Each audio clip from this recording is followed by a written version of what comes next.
Welcome back. We are joined today by Max Blumenthal, journalist, author, and editor-in-chief at the media outlet The Gray Zone. And I will make sure to leave a link to it in the description. So thank you again for coming back on the program. Thanks a lot, Glenn. Great to be back.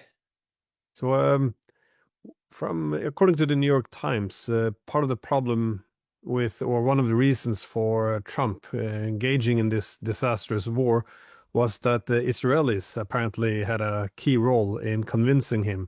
Now you, not just in the past, you have made this very strong argument that the Israeli influence in the U.S. is quite powerful, to the extent that you essentially have Israeli agents in the White House. I was wondering how intrusive is this influence? Well, it's all-encompassing, and it defines Donald Trump's entire career. And, even if you go back to Fred Trump, gifting land to the Chabad Lubavitch cult, which has a very pronounced presence in Donald Trump's inner circle, it goes back to his father's time. Donald Trump's entire world is surrounded. I mean, his world, his political world is defined by pro-Israel billionaires who are his counterparts coming up in New York. Charles Kushner, for example, who is also a very corrupt real estate baron. Howard Lutnick was someone who was in Trump's world as the CEO of Cantor Fitzgerald, and someone who is also closely connected to Jeffrey Epstein. Steve Witkoff was Trump's longtime golfing buddy, major real estate baron, who's very much a part, along with his sons, of the Zionist political world and the Zionist movement. And so when Donald Trump was running for president, however, he wasn't fully locked and loaded with the Likud mindset. And you can see that in his first speech, which I always come back to the Republican Jewish coalition, which is effectively run by the Adelsons, was run by the Adelsons. They have their annual convention at the Sands Casino, which is owned by the late casino baron Sheldon Adelson. And Donald Trump appeared there, I think it was 2015 or 2016. And he made some comments that were unacceptable and said, you guys are, all in real estate. I know you guys. We need to make a deal. We need to make a deal between the Israelis and Palestinians. He was already thinking, I'm going to get a Nobel Peace Prize and I'm going to solve the world's most intractable conflict because I know all the people that are on Israel's side and it should be easy to move them. And they called him an anti-Semite for saying that. And they said, he's playing on stereotypes that Jews are all involved in real estate and we're all slumlords. But the real problem was that Donald Trump said, you're going to make a deal. We will have a Palestinian state. That was the problem, because that's what the Adelsons have been working against. That's what the RJC was working against. So the next thing you know, Donald Trump appears on Capitol Hill. It was the first time I've ever seen him in person. And it was an anti-Iran deal rally, a rally to cancel Obama's signature JCPOA. Ted Cruz was there. Tel Aviv Ted, he's always been a huge recipient of AIPAC money. His office is basically run by Israelis. I'm not being glib when I say that. Like, an Israeli operative is his main legislative aide. But no one cared that Ted Cruz was there. You could see who was going to win, who was going to be president by being at this rally, which was clearly sponsored by Adelson or some Israel lobby forces that wanted to cancel the Iran deal. And it was Donald Trump. As soon as he gets there, people just converge on this field in front of the U.S. Capitol, and Donald Trump is like far and away the front runner. And you had all these pundits, mainstream pundits, saying Trump will never become president. He's never going to win out of this primary. The Clintons had this Pied Piper strategy to elevate Trump because they thought he'd be the easiest to defeat. But it was at that point when he made this bargain to shatter the Iran deal, the JCPOA, which suggested that there was a deeper bargain to actually go to war with Iran. But first he had to set the stage for the war. that Donald Trump was going to be the front runner. He was going to get hundreds of millions of dollars from the Adelsons, and then other, what I would call Israel first billionaires, would supplement that support. And in the American system, that counts for a whole lot. Pretty much, I mean, the presidential campaign is really a campaign for who can raise more money. Paul Singer started to donate to Donald Trump. This was someone, remember, Paul Singer was the original donor to the Steele dossier, which was created to discredit Trump and paint him as a Russian asset. Paul Singer was actually originally a never Trumper. He was a neoconservative who was sponsoring candidates like Marco Rubio, because one of the things was Paul Singer has a gay son. And so he believed in the right of men to marry other men in the United States. And, Donald Trump was seen as too conservative and too close to the Christian right. Paul Singer eventually came around and said, what matters more is we have a war with Iran, and Donald Trump will do what I want. So Donald Trump brought all of these figures on board by 2016. And while he was promising this war on the deep state, he was adopting figures like John Bolton into his cabinet because he would see him every night on Fox News. Mike Pompeo, arch-Christian Zionist. He sidelined. Steve Bannon was quickly sidelined, someone who believed in the America First agenda. There were still voices in Trump's ear, like Tucker Carlson, in the first term, who were influential and may have actually stopped the war with Iran. But you could clearly see Donald Trump moving towards the ultimate goal, suggesting there had always been this bargain behind the curtains to wage war with Iran. That's why he assassinated Qasem Soleimani, the Iranian major general, who is the second most important figure in Iran. Something guaranteed to set the stage for retaliation and bring the United States into an escalation trap with Iran. And that assassination was the result of pressure from Benjamin Netanyahu, who was working through the then CIA director, Mike Pompeo, to push Trump to retaliate for a series of skirmishes in Iraq with the Popular Mobilization Units and the Axis of Resistance, specifically around the U.S. Embassy in Baghdad, and then killing Soleimani. And then when Trump came back into office, the relationship with the Adelsons was even more pronounced, more intense. And I think many people were so angry, including myself, were very angry at Biden and Blinken and the Democrats for for supporting the Gaza genocide, which opened the door for the ultimate prize for the Israel lobby, which was the war on Iran. And the personnel that surrounded Trump coming back into office for his second term were even more pro-Israel than during the first term. There was no Steve Bannon or anything to offset the influence of these Israel first Likudnik elements. You had Mike Waltz, who was initially supposed to be the national security chief. Mike Waltz is one of the Israel lobby's favorite pet projects on the Republican side. His entire career had been funded by the Israel lobby. You can look at someone like Mike Lawler in Congress as following in Mike Waltz's footsteps, and you can see the same kind of rhetoric there. They never stray from the Likudnik Netanyahu line. You had Rubio, of course, who Trump attacked in 2015 for being too close to Adelson. There's actually a Trump tweet slamming Rubio as a tool of Sheldon Adelson before Trump became that. Rubio also, as I mentioned before, major recipient of Paul Singer's money. Then you have Susie Wiles, the chief of staff, filling the shoes of Steve Bannon, who's now on the outside, slamming Trump for being too close to Israel. Susie Wiles worked on Benjamin Netanyahu's 2020 campaign. This was not known to the American public when Trump brought her in. It was just known that she was this super lobbyist. Pam Bondi, the attorney general, was actually Qatar's main lobbyist in the United States. She was getting over $100,000 a month from Qatar, but she is proven to be completely malleable and holds secret meetings with Miriam Adelson all the time, who tells her we have to criminalize speech on behalf of Israel. Who am I missing?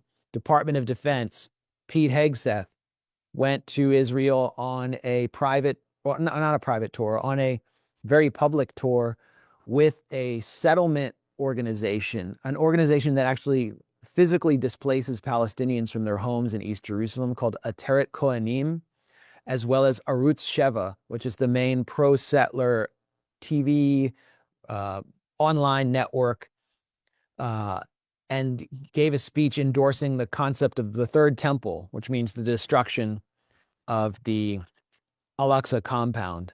Pete Hegseth took the most extreme line possible in order to advance through the ranks, the extreme line possible on Israel.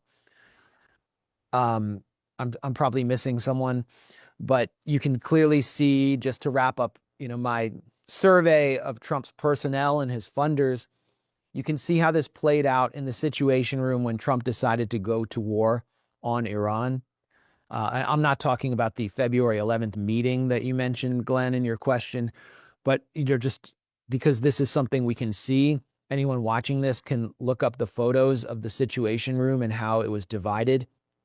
Donald Trump was in Mar-a-Lago when he went to war on Iran, and he was surrounded by Susie Wiles, Marco Rubio, Pete Hegseth, and I think there was one other figure who I might be forgetting.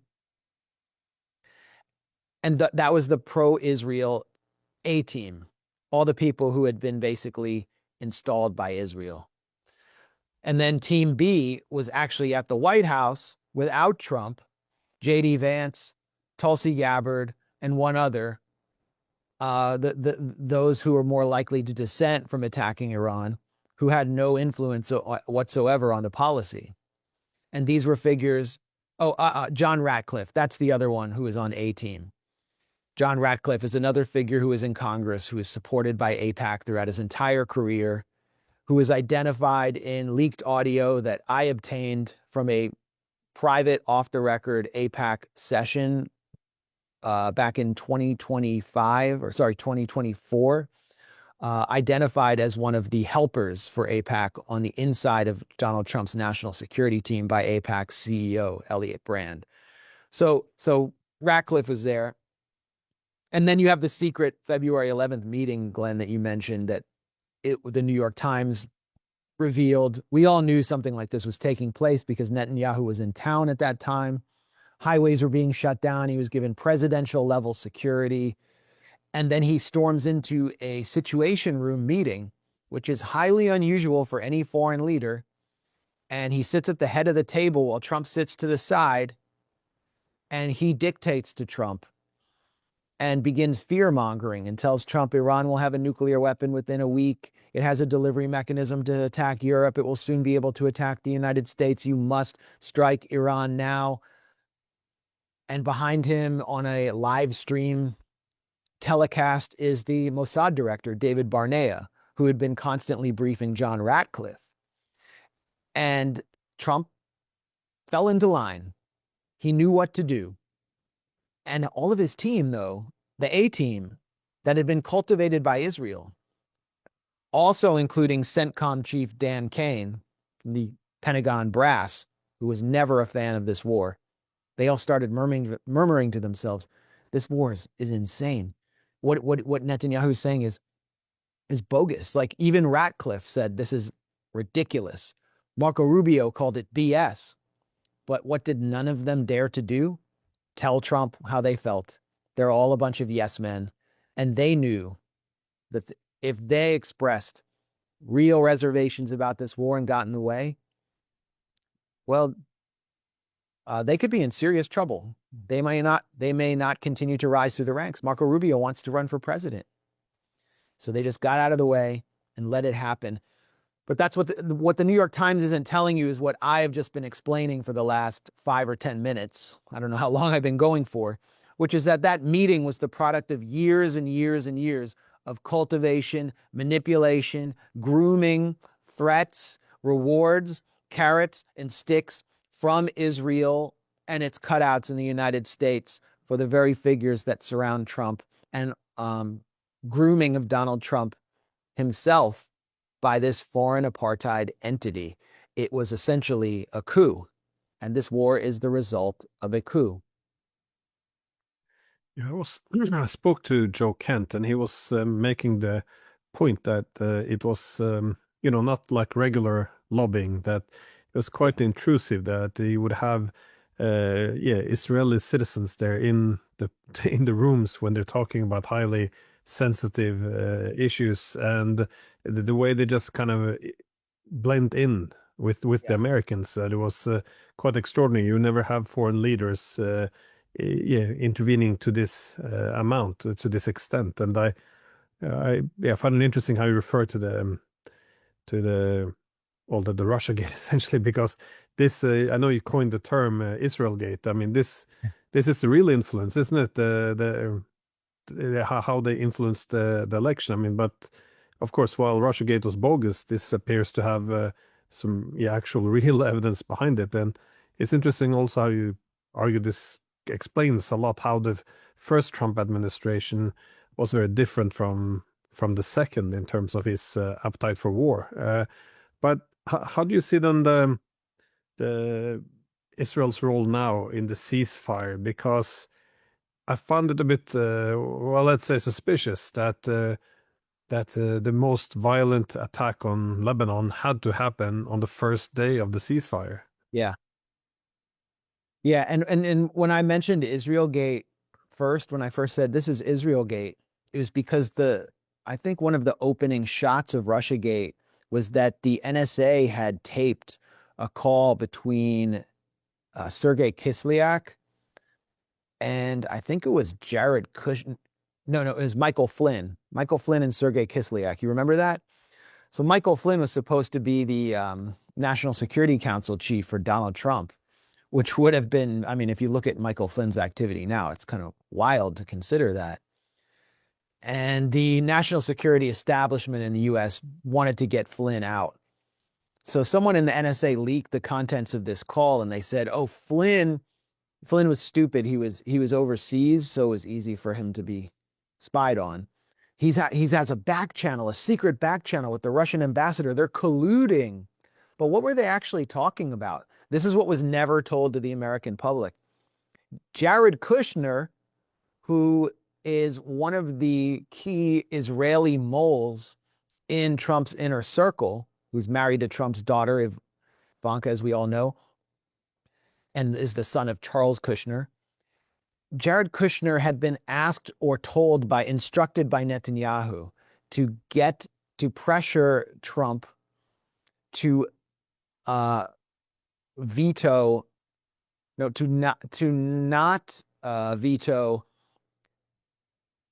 a U.S. resolution. He wanted the U.S. to veto a UN resolution condemning Israel for settlement activity when they came in. And Obama actually abstained on that.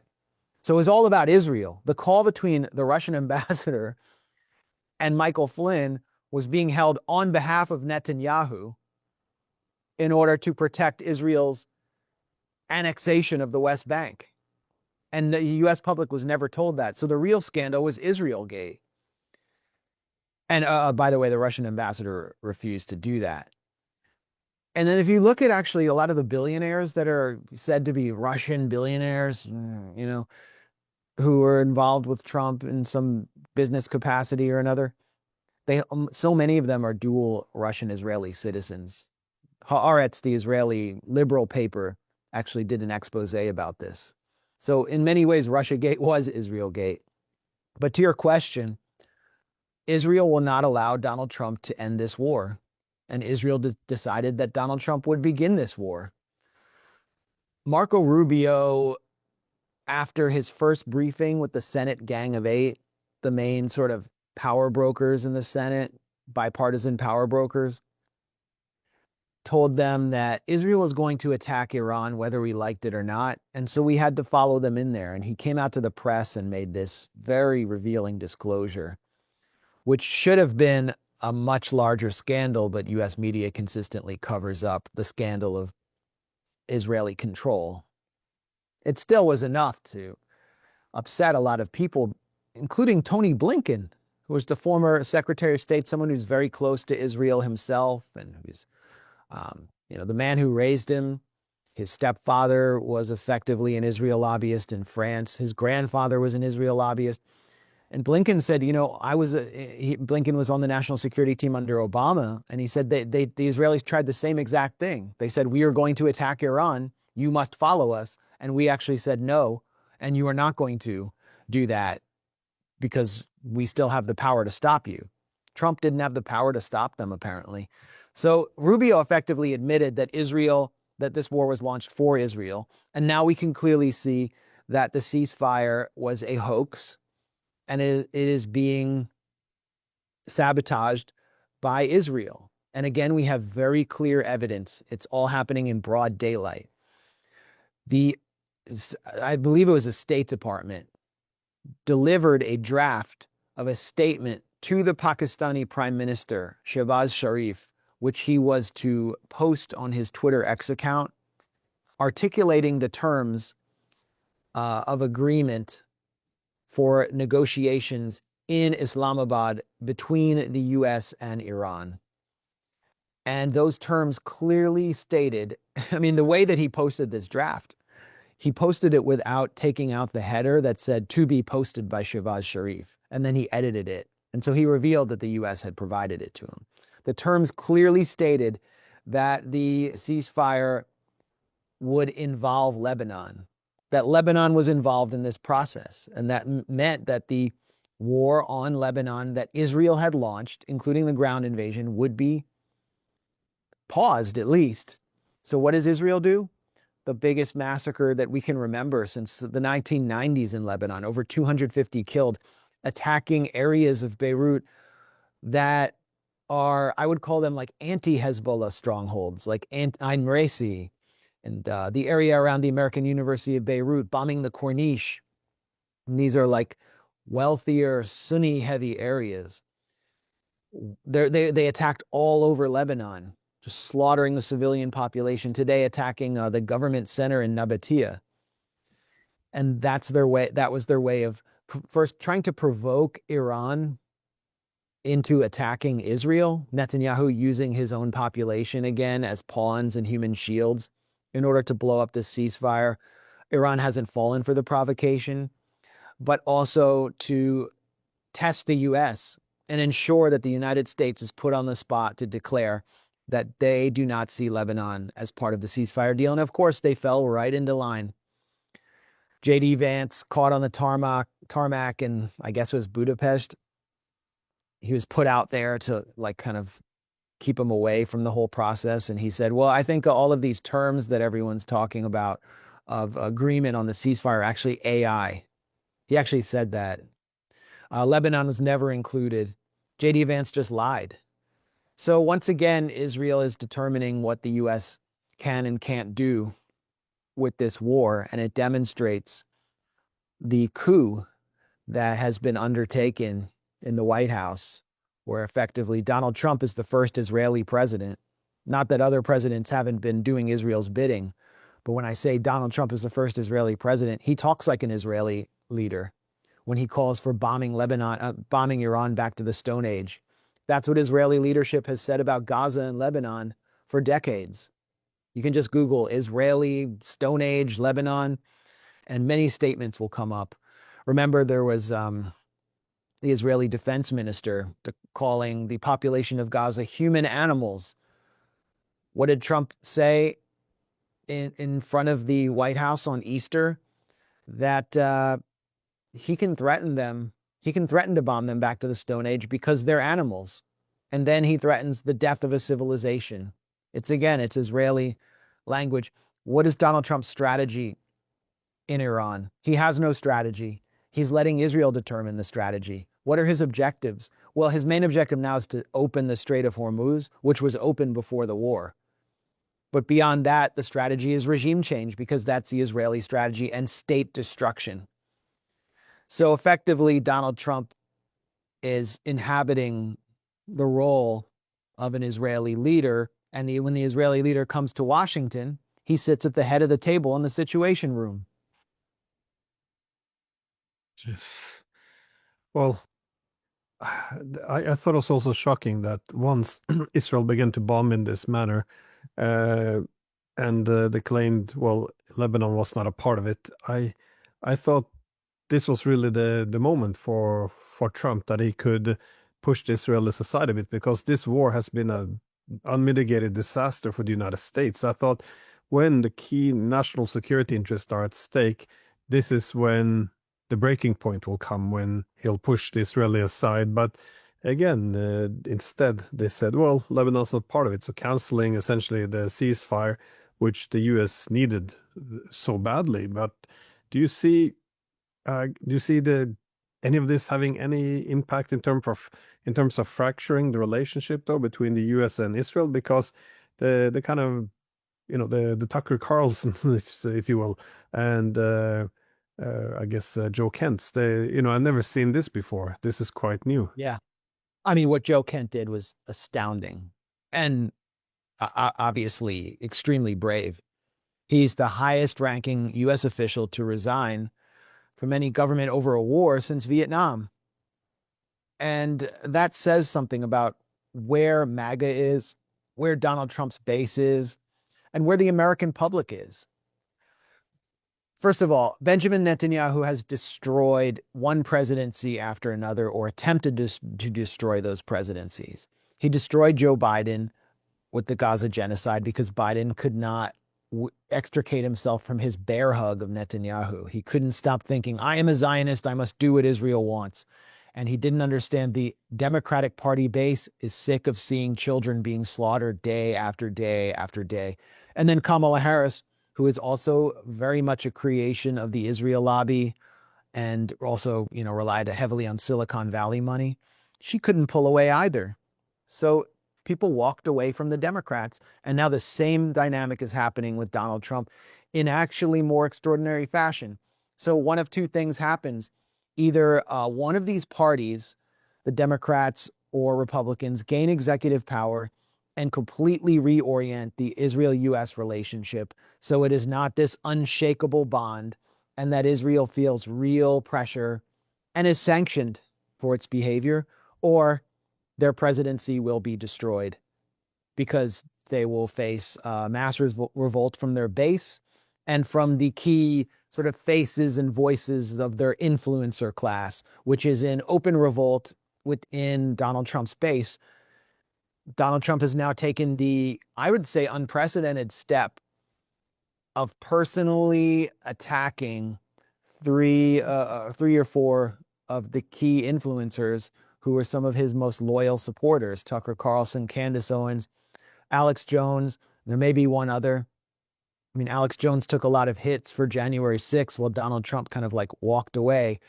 Candace Owens was very influential in creating TPUSA and also, being the face of, Black Republicans turning away from the Democratic Party. Tucker Carlson was one of the most loyal figures and the most popular American broadcaster. His show on Fox was one of the only cable news shows anyone watched, and he was constantly defending Trump and shaping the America First agenda. And he's attacked them all to the point where he has said that Brigitte Macron, the former high school teacher of Emmanuel Macron, is more attractive than Candace Owens. I mean, he went that low. This statement was a product of pressure from Laura Loomer, the fanatical anti-Muslim Israel first influencer who has really very little popularity herself, but has managed to get more private time with Donald Trump than Trump's own wife, Melania Trump. And she basically took credit for this, saying she played a series of clips of Tucker Carlson, Candace Owens, and Alex Jones denouncing Trump to get this statement. And now others are joining the fray. Benny Johnson, this is highly significant. Benny Johnson was basically the most corporatized, choreographed, scripted MAGA bot. And he has, if Benny Johnson did anything, it was always to, follow instructions from the top to support Donald Trump through some talking points that were handed to him. And he was also very close to Charlie Kirk's TPUSA. He is now denouncing Netanyahu, stating that Netanyahu should not be allowed in the White House. This is hugely significant. It suggests there's going to be an even greater mutiny. Donald Trump's approval rating is in the toilet for a president at this point in his second term. Israel's approval rating among Democrats is 20%. Okay, 80% of Democrats see Israel in a negative light. The number's obviously much lower for Republicans. You have that class of Fox News baby boomers who, are racist towards Muslims. They're just addicted to bombing brown people. They don't know right from wrong, so they look at Trump as a kind of moral locus, a moral guide. But even the numbers among Republicans are collapsing. Republicans under 40 do not support Israel anymore. So the writing's on the wall, and Donald Trump is preparing to escalate this war with Iran, in which he has already lost. And the global economy is something Americans generally don't think about. But in a week or two, they are really going to start feeling the burn of the closure of the Strait of Hormuz, and it's going to get even worse for Donald Trump. So he's now like in the middle of this circular firing squad. And who supports Trump? I think this is one of the most important things for people to understand for the purpose of this conversation is who among the MAGA podcastistan commentariat supports Donald Trump. It is not fully appreciated and is not discussed. You're not allowed to discuss this in US mainstream media, that these figures are effectively unregistered Israeli foreign agents. I'll just read off some names. If you're not American and you're not in our, media world, you might not recognize them all, but these are some of the most visible figures in the MAGA podcast world. Josh Hammer, Israel Firster, has very little popular appeal, but you just see him everywhere because he's astroturfed. Dennis Prager from PragerU, which is this major propaganda mechanism, which has been actually affecting educational curricula in Florida under the watch of the Israel First governor, Ron DeSantis, where they're actually propagandizing children in favor of Israel. Prager, I think, is a Jewish convert to evangelical Christianity. Larry Elder, one of the major Black Republican influencers, radio host. Hugh Hewitt, who is someone who was out there supporting the Iraq War, is a very, very mainstream Republican AM radio voice. Dinesh D'Souza, Sebastian Gorka, who is on Trump's NSC team and has a radio show that's nationally broadcast. Brandon Tatum, Todd Starnes, and then Laura Trump and Don Jr. Okay, what do they all have in common? They all are broadcast through something called Salem Media. Salem Media is an Israeli foreign agent. It is listed in a Foreign Agent Registration Act form with the Department of Justice as the delivery mechanism for a major contract between Israel's foreign ministry and Clock Tower Strategies through a German firm called Havas to propagandize the American public. We're talking about $10 million of direct payments to podcasters and influencers, as well as hundreds of millions of dollars to cover the deliverables. And the Salem Media Group chief strategy officer is a federally registered Israeli foreign agent named Brad Parscale, who heads Clock Tower Strategies. Laura Trump, who is Trump's daughter-in-law, and Donald Trump Jr., who is Donald Trump's daughter, now own a 30% stake in Salem Media. So they have effectively merged through this foreign agent business deal with the Israeli foreign ministry. The Trump family has merged with the Israeli foreign ministry. You have an Israeli foreign ministry official whose name is on the contract. And who is Brad Parscale, the main foreign agent who's registered here, who's presiding over this gargantuan contract? He is the former campaign manager for Donald Trump's 2020 campaign, who created Donald Trump's digital media strategy. However, in October of 2020, Pascal was arrested at his home, tackled by police because he was said to be beating his wife, was involved was said to be abusing alcohol, and had 10 high-powered firearms. So he got basically a Baker Act, was tackled on camera. You can go online and see this video. He's a huge guy. He was 6'6". And that meant that he could no longer work in the Trump campaign. So Israel moves in and says, we're going to give this guy the opportunity of a lifetime, and we will infiltrate Trump world through Brad Parscale and gain all of the data that he used to effectively move the American public to support Donald Trump. And then we're going to take over the whole world of influencers that operates, that's willing to basically be paid and be bought off. And there are other figures that I can't prove they're part of this contract, but I see them reading off the talking points. Glenn Beck, this washed up fitness influencer, Jillian Michaels, who's been attacking us at the Gray Zone, and Joe Kent, and Laura Loomer herself. So basically, you have a war between MAGA voices or America First, who are not paid by Israel and are just sick of being dominated by a foreign government. And many of them are also sick of seeing children be slaughtered and wars be started that are destroying our economy. And then almost everyone else seems to be a part of this foreign agent racket. And we're not allowed to talk about that in US media because you'll be accused of being an anti-Semite. But it's one of the biggest scandals, along with this entire coup that has taken over the White House and taken us to war, that I've seen in my lifetime. It's incredible. I was going to ask if this real influence was ideological or institutional, but I think you answered that very thoroughly. So, well, yeah, I mean, that's a great question. And just really quickly, I mean, I think the ideology can be institutionalized, but the people who are directing this campaign, who